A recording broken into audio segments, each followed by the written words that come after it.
I think that for all of the negative things that come with this virus and what it's done to my daughter, it took away my daughter. That's something that I really wanted, really bad. And I wanted a daughter to grow old with. From my point of view, this virus stole that dream. It stole her life. And this virus took Elisa's brain. So CMV stands for cytomegalovirus. Of course, my first question was, what is CMV? I've never heard of this. And it's a simple virus that is easily contracted, but it's also easily defended against. It's easy not to get it. So the most frustrating thing about CMV is how common it is and how little us moms know about it, how little anybody knows about it. When I was told that this was very common and that more children are affected by the effects of CMV than that have Down syndrome, or spina bifida, or other different syndromes or things that can affect a child's life, it really, really showed me how there is just so much more need for awareness. I have now lived a decade living the life of a parent of a CMV child, and those letters have taken on a large meaning to us now. For me personally, CMV means unconditional love for someone that can't show you love back. It means something that can be avoided. And it means education, and it means this didn't have to happen. Different from a cold, CMV is transferred more from direct one-on-one contact with bodily fluids. So it's more blood, saliva, mucus, urine, and I hate to say it, but moms, we all come into contact with that kind of stuff a lot.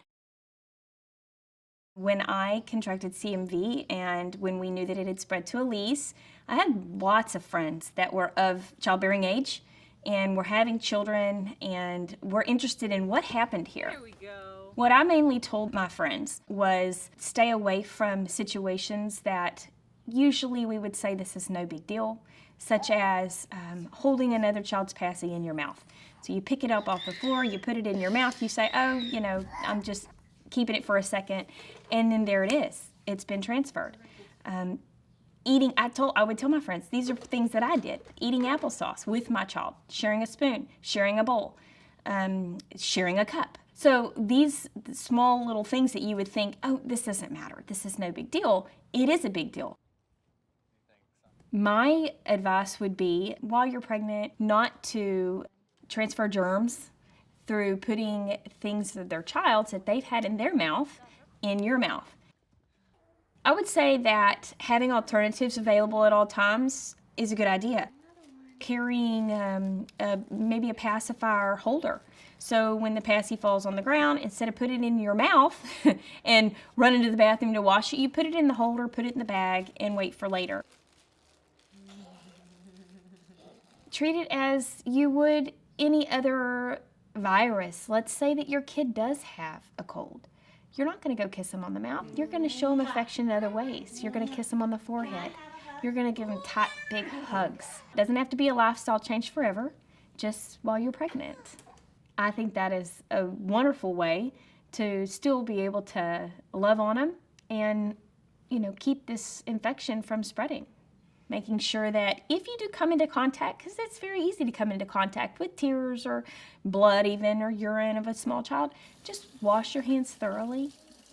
You don't think that that's something that is necessarily important, but if you're wanting to stay away from this virus, it is extraordinarily important. So if you feel overwhelmed, and if you feel like, oh, I've been doing a great job, but all of a sudden, oh my gosh, I totally forgot to do something that I should have done, it's never too late. You just do it next time. Staying positive, understanding your risk, understanding what needs to be done. No one's perfect, but I'll tell you what, if you're smart and if you're intentional about what you're doing while you're pregnant, that's the best that you can do. My name is Ashley Haden, and CMV ends with me. Know your risk, protect your family.